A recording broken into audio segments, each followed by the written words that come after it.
Out of the apes. Where did human life start? Well, current thinking suggests that we started out as a microscopic blob that caught a cold.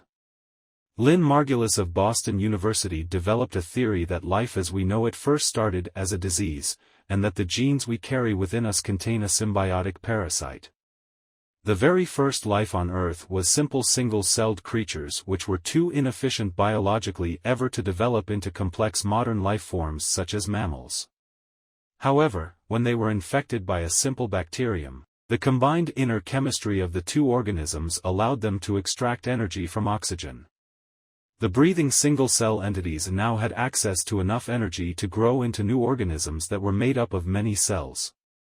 This breathing combination of cell and parasite has been immensely efficient at producing the essential components of cell growth.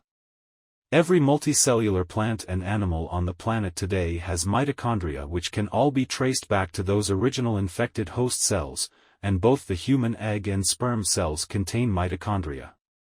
During fertilization, the mitochondria of the sperm are not incorporated into the fertilized egg and consequently, mitochondrial genes are transmitted to offspring only by the mother, whose fertilized egg contains about 200,000 molecules of mitochondrial DNA, mDNA. Over time, mutations occurred, so that the mitochondrial chromosomes of various human families gradually diverged and differences became more and more distinct over thousands of years. Because mDNAs do not recombine with each other, every human female retains an inbuilt coded record of her evolutionary history back to the dawn of our species, and beyond.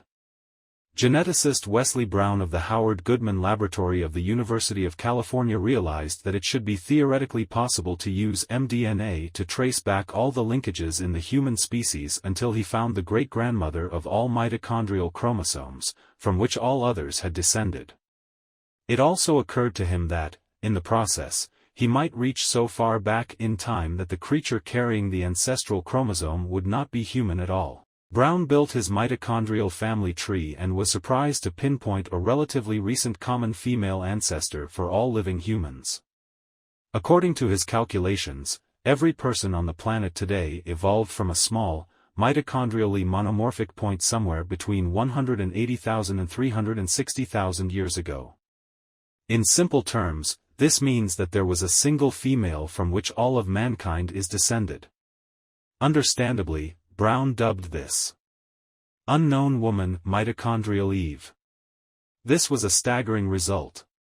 Human evolution is known to have taken many millions of years, yet just 200,000 or 300,000 years ago, there was a woman from whom all 6 billion people today have sprung.